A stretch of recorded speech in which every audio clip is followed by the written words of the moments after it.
할렐루야.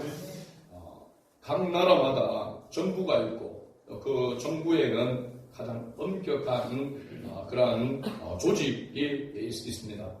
그래서 각 나라마다 조직 체계자가 있는데 그 가운데서도 가장 엄격한 조직 체계라고 한다면 아무래도 군대일 것입니다. 그 이유는 백성의 안전을 지키는 국방이 중요하기 때문입니다.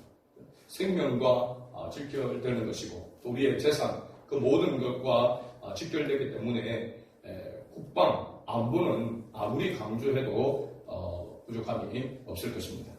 그래서 군 조직을 이렇게 보면은 군대 갔다 온 분들은 잘 아는 상식이지만 또 군대 안 갔다 온 우리 집사님들은 군대 이야기하면은 또 마음이 벌써 다칠 수도 있는데 한번 상식적으로 생각해 보면 좋겠습니다. 군 조직에서 가장 말단 조직이라고 한다면은 군대입니다. 군대. 저도 군대장을 했습니다. 하사가 주로 병장, 하사가 군대장을 이렇게 하게 됩니다. 10명 정도 인원이 되게 되죠. 그 다음에 이 군대가, 10명 전에 이 군대가 4개 정도가 합쳐지게 되어지면 소대가 됩니다. 소대. 한 40명 정도가 한 소대가 되는 것이죠. 그리고 소대장은 주로 소위, 그 다음에 중위 정도가 소대장을 보통 하게 됩니다. 그리고 이 소대, 40명 되는 이 소대가 4개 또 모아지게 되고 보통은 여기다가 하나 더 지원중대, 지원해서 중대가 되는 것을 이렇게 봅니다. 그래서 중대가 되면 4개 소대가 되니까 한 약 100명에서 120명 정도 이렇게 되죠.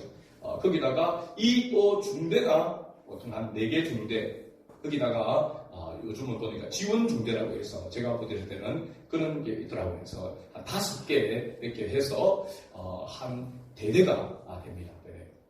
그래서 이 대대는 대대장이 바로 계급이 뭘까요? 중령이 보통 됩니다. 중대는 대위가 보통 그 중대장이 이렇게 되는 거죠. 그래서 이 전쟁이 일어나게 되어질 때에 가장 일선에서 전선에서 싸우게 되어지는 게 뭐냐면 군대입니다. 군대. 먼저 나가게 앞장서서 적과 조우를 해서 싸우는 바로가 최전선에가 군대고 그 다음에 그 군대 같이 소대, 중대, 대대. 이게 대대가 한 대대가 보면 전쟁의 일선에 있어서 한 그 부분을 감당하는 실제적인 전투력을 가지고 있다라고 이렇게 보여집니다. 그래서 이 대대 규모의 이런 병력이 굉장히 보면은 일선에 있다라고 이렇게 말할 수 있는데 오늘 우리가 본문 21장에 보게 되면 천부장, 그 다음에 백부장, 50부장, 10부장이 이렇게 나옵니다. 제가 보니까 이 편제가 거의 지금 현재 군대와 매우 흡사합니다. 10부장은 그야말로 군대입니다. 10명의 대장, 군대장이 되는 거죠. 50부장은 소대장이 되는 거죠. 소대가 되는 것이고, 100부장은 중대장이 되는 것이고, 그 다음에 천부장은 대대장이 되는 것입니다. 그래서 이 군 편제가 지금 오늘 21장 본문에 이렇게 나오겠는데 왜 이렇게 편제가 되는가라고 이렇게 생각해 보니까 이제 이스라엘 백성들이 출애굽하기가 나와가지고 지금까지 이런 조직이 정비되어 있지 못하는데 이 조직이 정비되어 있는 것은 앞으로 이렇게 군사 조직처럼 이렇게 편제가 되어지는 것은 그들이 가나안 정복을 해야 되고 전쟁을 수행해야 되는 그런 나라로 세워져 가야 되기 때문에 아마 이와 같이 편제를 하지 않았나라고 이렇게 생각됩니다. 아무튼 이 성경에서 이스라엘 자손들이 가지고 있었던 이런 조직의 체계가 지금 현재에도 그렇게 되고 있다라고 하는 것에 대해서 생각을 이렇게 해봅니다. 그러니까 굉장히 효율적인 조직 체제다라고 하는 것을 보게 되는 것이죠. 모든 사실은 지금 단체나 어떤 조직 가운데서 보면은 위에서부터 이런 밑으로 내려갈 때에 소 단위로 이렇게 체계화 되는 것을 보죠. 바로 이런 것이 조직을 이끌어가는, 조직이 세워져가는 그런 가운데 있어서 매우 중요한 부분이다라고 하는 것을 보게 됩니다. 애굽에서 나온 이스라엘 자손들은 제대로 된 그런 조직이 세워지지 못하는 걸 가운데 있었는데, 그 이유를 보면은 하나님이 세운 지도자 모세가 하나님께로부터 말씀을 받아서 그 말씀을 백성들에게 이야기하면은 무엇이 나타났습니까? 낮에는 구름기둥, 밤에는 불기둥. 불기둥이나 구름기둥이 같은 한 기둥이라고 했죠, 그죠? 낮에는 구름기둥이 되고 밤에는 불기둥이 된다라고 이렇게 말씀을 드렸습니다. 거기에 앞서서 인도하면, 움직이면 그냥 출발하고 가면 되는 것입니다. 전체가 다. 그런데 지금 이 직전에 우리 18장 앞부분에서 우리가 아말렉과의 전투가 있었던 것을 봅니다. 17장에서 아말렉과의 전투가 있었죠. 그 전투가 있고 난 다음에 지금 이 모세의 가족이 상봉하게 되어지고, 그 모세의 장인 이도로가 이 부분에 대해서 이야기하고 있는 것을 봅니다. 그래서 오늘 본문의 과정에서 보면은 모세의 장인 이도로가 이렇게 변제하는 것이, 이렇게 조직을 하는 것이 좋겠다라고 모세에게 그렇게 권면을 하는, 이야기하는 그런 내용이 나오죠. 모세의 장인 이도로는 모세가 백성을 재판하느라 아침부터 저녁까지 일하는 것을 보았습니다.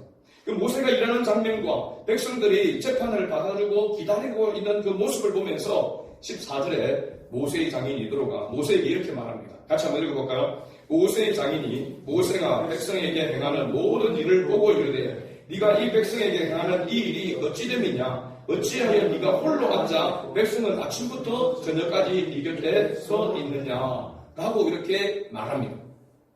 모세도 혼자 앉아서 많은 사람들을 재판하는데, 그 가운데 보면 백성들도 줄을 서서 지금 같은 데는 기다리고 있는 겁니다. 그러니까 그 모습을 이 장인 이도로가 보고 모세에게 그렇게 질문을 합니다. 그러니까 모세가 즉시 대답을 하게 되죠. 15절에 모세가 그의 장인에게 대답하되, 같이 읽습니다. 백성이 하나님께 물으려고 내게로 옵니다. 그리고 16절에 그들이 일이 있으면 내게로 오나니 내가 그 양쪽을 재판하여 하나님의 율례와 법도를 알게 하나이다 라고 이렇게 말합니다. 여기 율례와 법도, 이 율례는 종교법이라고 이야기할 수 있고, 이 법도는 일반법이라고 이야기할 수 있습니다. 하여튼 하나님의 백성에게 무엇이 옳고 그름에 대해서 모세가 지금 이걸 우리가 신적인 재판이라고 이렇게 이야기할 수 있죠. 하나님께서 말씀하시는 대로, 가르쳐 주시는 대로 그렇게 하는 것입니다. 왜냐하면 하나님께서 모세에게만 말씀해주고 있기 때문에. 그러니까 모세 혼자서 이 일을 할 수밖에 없는 그런 상황 가운데 있었던 것입니다. 그런데 모세의 장인 이도로도 이런 일은 알고 있었습니다. 무조건 하나님께서 모세에게만, 지도자인 모세에게만 말씀하고 있기 때문에 이와 같은 지금 상황이 벌어졌다는 것은 인지하고 있었을 것입니다. 그럼에도 불구하고 모세의 장인 이도로가 모세에게 말합니다. 모세의 장인이 그에게 이르되, 모세에게 이렇게 말합니다. 네가 하는 것이 옳지 못하도다. 네가 하는 것이 옳지 못하도다. 지금 백성들을 재판하느라 진짜 혼자서 막 진땀을 빼고 힘들어할 가운데 있는데 장인이라고 와가지고 이렇게 이야기하는 겁니다. 지금 네가 하는 일이 옳지 못하도다. 여러분 어때요? 제가 이 부분을 한번 두고 상상을 이렇게 해봤습니다. 내가 이런 상황에 있다고 한다면 지금 막 힘들게 일을 열심히 하고 있는데 장인 어른이 와가지고, 야, 네 하는 일이 옳지 못하도다. 만약에 이렇게 이야기하면은 여러분 같으면 기분이 어땠을 것 같습니까? 저는 굉장히 기분이 나빴을 것 같습니다. 그죠? 잘 하고 있는데 안 그래도 힘들어 죽겠는데 도와주지는 못할 망정 와서 뒤통수를 때리는 듯한. 그러면 여러분들은 뭐라고 이야기했겠습니까? 그 장인어른한테. 장인어른이 아니라 다른 어떤 어른이 와가지고 내가 열심히 일하고 있는데 아니 위에 상사가 와서 네 하는 일이 옳지 못하다. 팔이 한다고 열심히 하고 있는데 우리 동네 말로 그만 내십니다. 이래요. 그죠? 그렇게 이야기할 수 있습니다. 얼마나 이거는 뭐 제가 굉장히 부드럽게 이야기하는 거고 치아프라고 그죠? 얼마나 막 화가 나겠습니까? 그죠? 그런데 모세의 장인인 이드로가 모세를 골탕 먹이고 모세의 자존심을 상하게 하고 기분을 나쁘게 하기 위한 의도로 이렇게 말했는가? 그렇지 않다라고 하는 것은 바로 18절을 보면은 알 수 있습니다. 18절을 같이 읽어봅니다. 너와 함께한 이 백성이 필경 기력이 쇠하리니 이 일이 네게 너무 중함이라 네가 혼자 할 수 없으리라. 아멘. 그럼 보면 모세의 장인 이드로가 모세를 걱정하는 마음에서 이야기를 하고 있는 겁니까? 아니면은 그야말로 힘들게 하기 위해서 이야기하는 겁니까? 뉘앙스를 보게 되면 모세의 장인 이드로가 모세를 걱정하고 있는 것을 봅니다.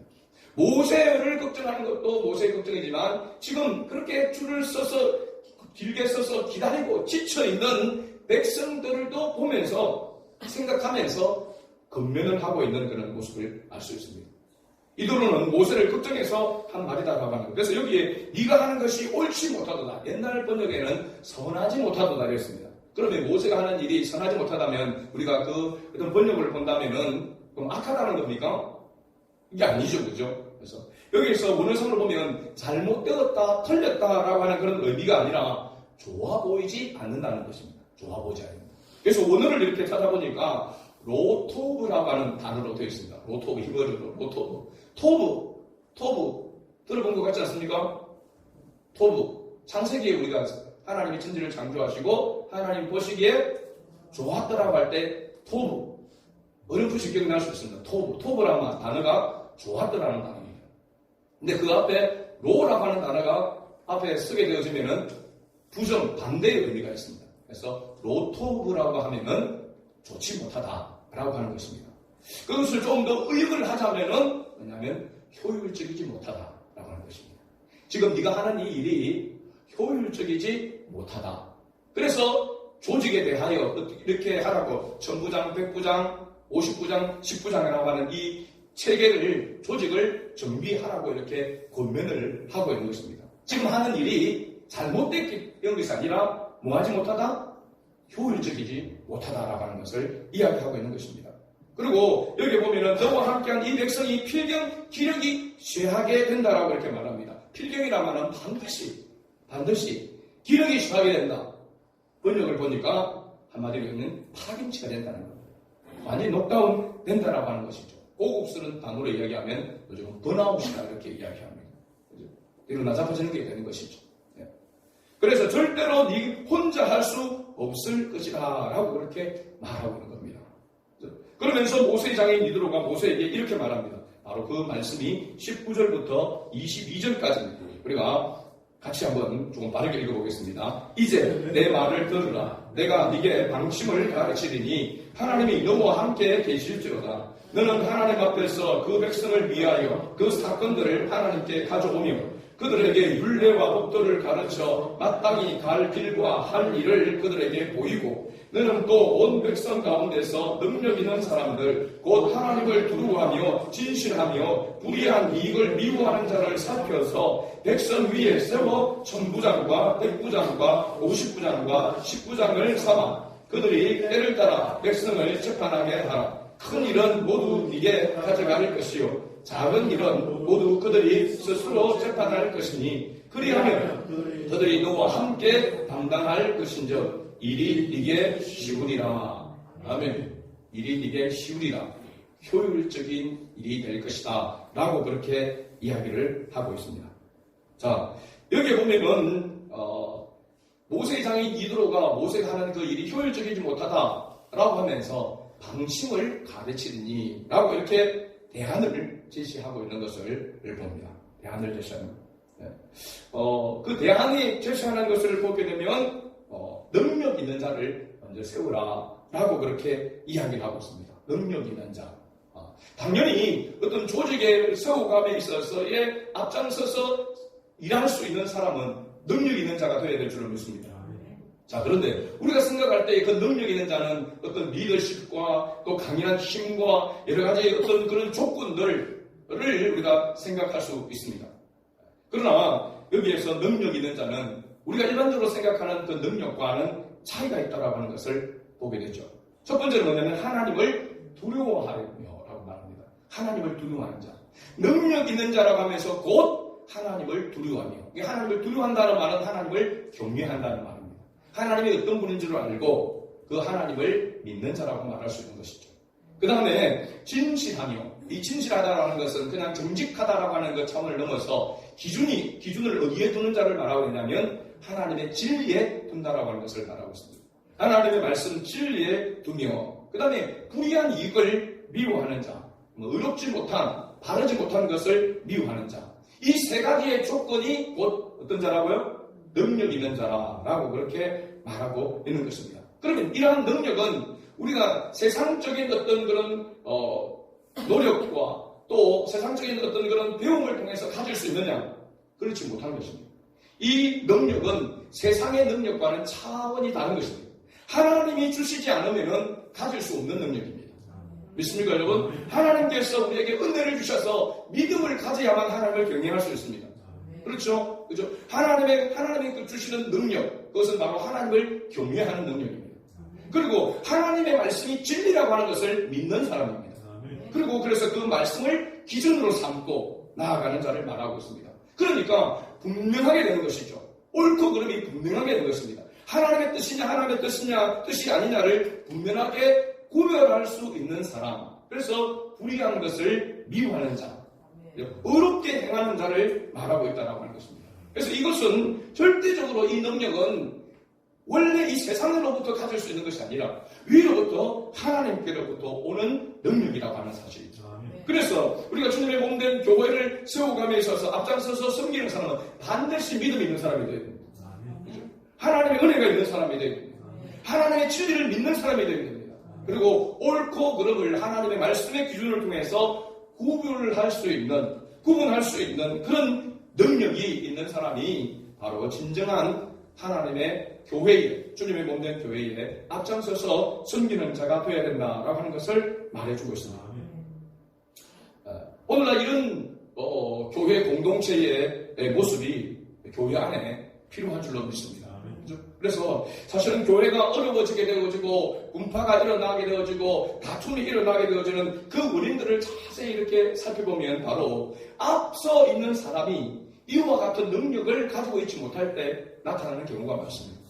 중직자가 되어지고 또 목회자도 마찬가지입니다. 성도들이 앞장서서 섬기게 되어질 때에 믿음이 없으면 하나님의 말씀에 대한 믿음에 대한 확신이 없는 사람은 앞장서서 섬기게 되어지면은 반드시 어려움이 생길 수 있습니다. 옳고 그름을 분별하지 못하기 때문에 그렇습니다.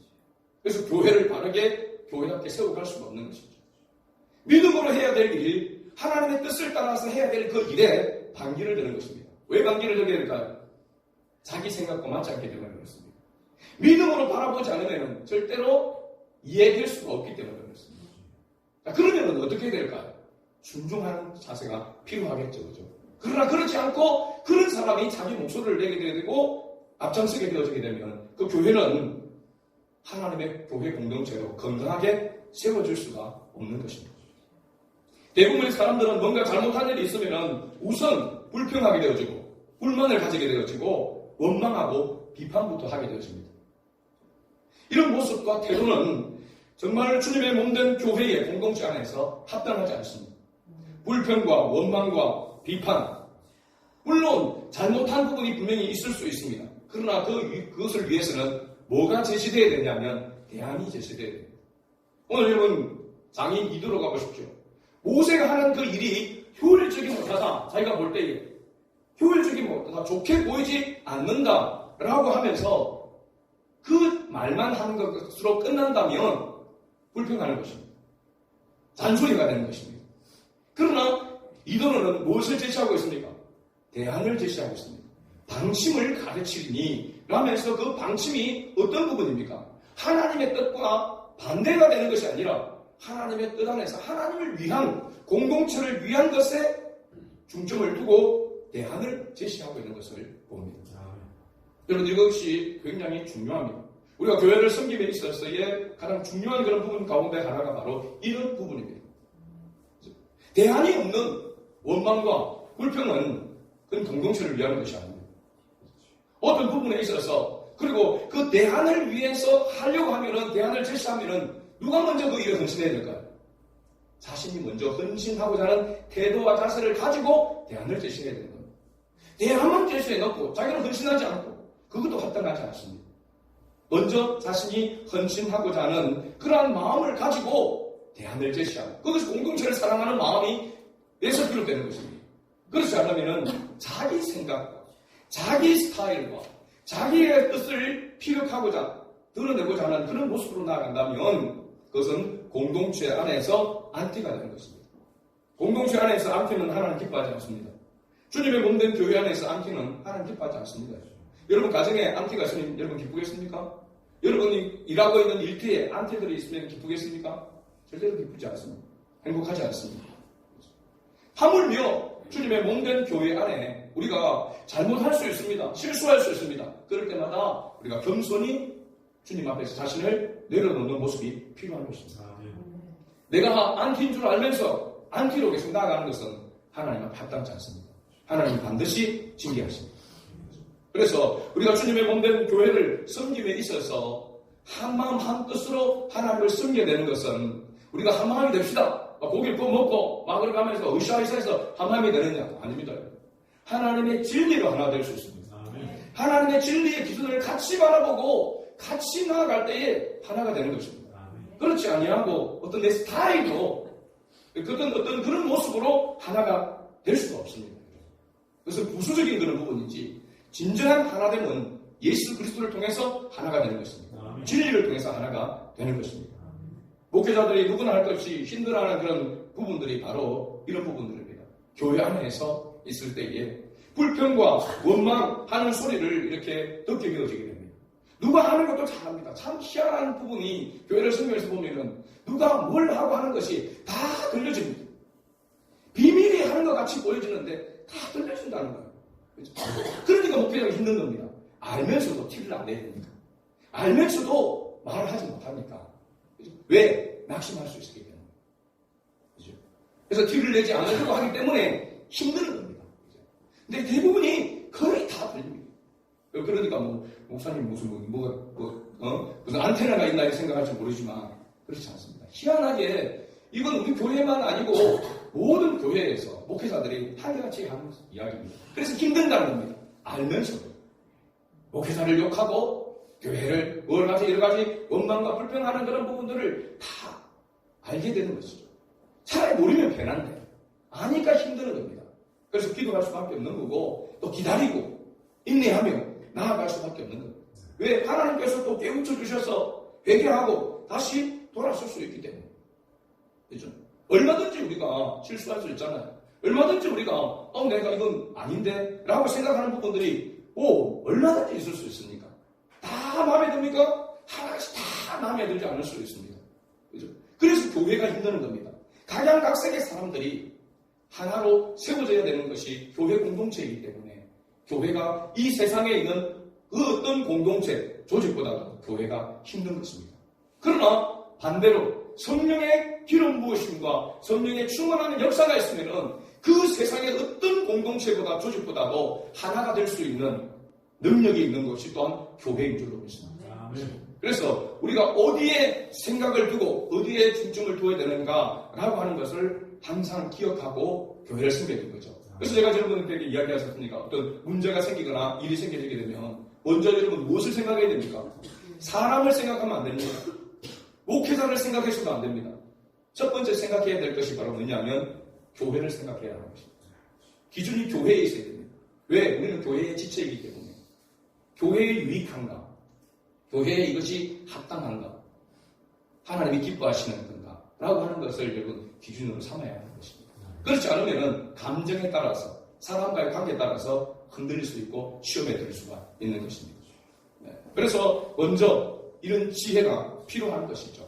주님을 중심으로 하는 지혜가 필요합니다. 그래서 오늘 모세의 장인 이도로가 모세에게 또 한 가지 굉장히 지혜로운 그런 제안을 하는 것을 봅니다. 23절 말씀입니다. 같이 읽어봅니다. 네가 만일 이 일을 하고 하나님께서도 네게 허락하시면 네가 이 일을 감당하고 이 모든 백성도 자기 곳으로 평안히 가리라. 아멘.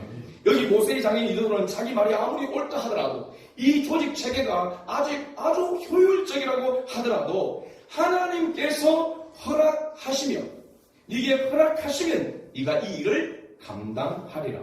할렐루야. 굉장히 중요한 것입니다. 우리가 교회를 섬길 때, 자기가 생각할 때 아무리 그 아이디어가 좋고 효율적이라 할지라도 하나님의 허락을 받아 해야 한다는 사실입니다. 이건 목회자가 하는 게 굉장히 중요한 겁니다. 왜냐하면 목회자가 교회를 목회자에게 위임하여 맡겨주셨기 때문에 목회자에게 있어서 굉장히 중요한 것이죠. 어떤 일을 하게 할 때에 이게 내 사사로운 감정으로 하는 것이냐, 하나님이 기뻐하시고 하나님이 교회에, 주님의 몸된 교회에 합당한 것인가라는 것을 목회자는 항상 생각하고 일을 해야 하는 것이죠.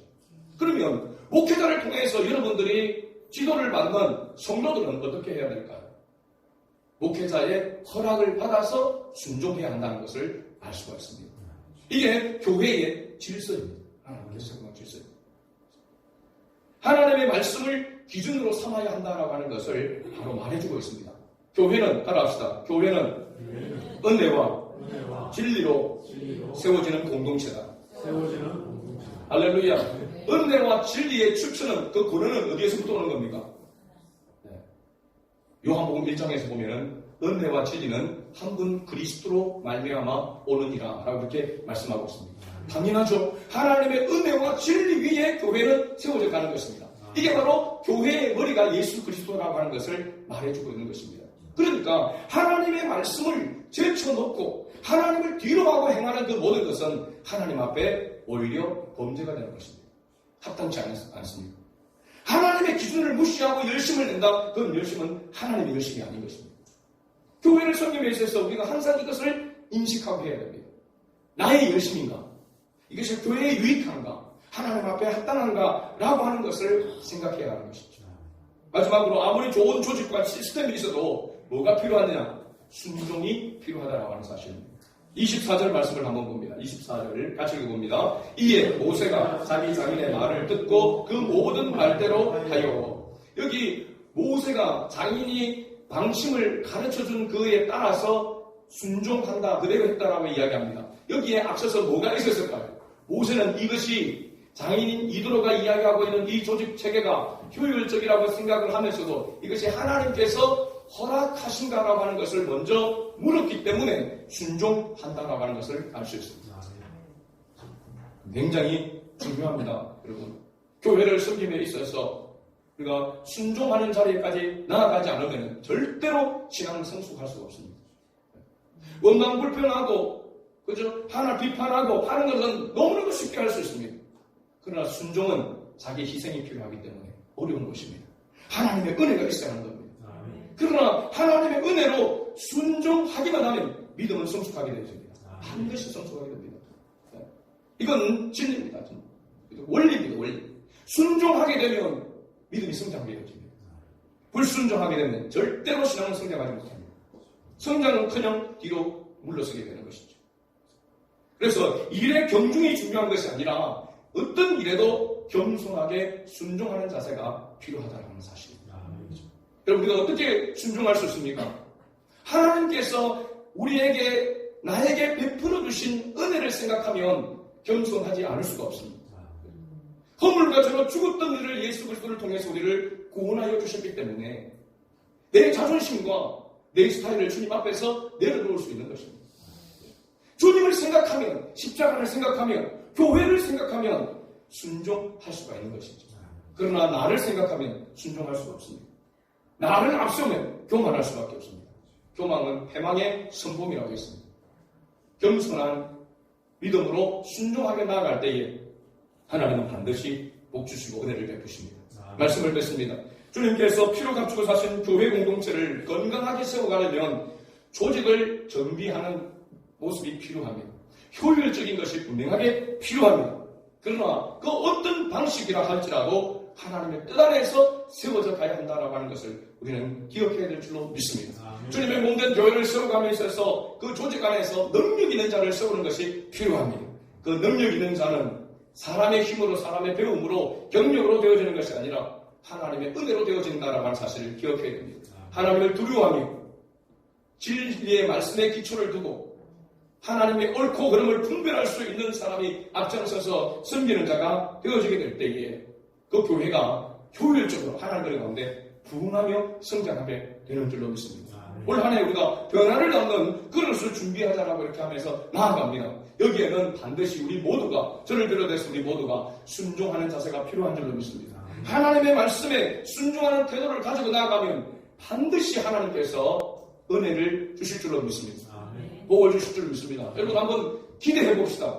기도하면서 올 한 해 하나님께서 얼마나 하나님께서 은혜를 베풀어 주신가. 저는 지금 시작되었다고 생각하고 있습니다. 주일학교, 겨울 숙명학교를 통해서, 중고등부를 통해서 지금 앞으로 이렇게 공헌과 여러 가지 외형적인 그런 모습들뿐만 아니라 내적으로 우리가 지금 말씀과 기도로 나아가고 있지 않습니까? 하나님께서 복을 예비하고 계신 줄로 믿습니다. 여기에 우리 모두 한 예외가 없이 아이들부터 어른들까지 믿음이 성숙되어지고 하나님께서 베풀으신 그 구원의 은혜뿐만 아니라 하늘의 신비강복과 땅의 기름진 복을 풍성하게 맛보고 경험해서 주님의 정인의 삶을 살아낼 수 있는 그런 은혜가 있기를 주의 이름으로 축복합니다. 아멘.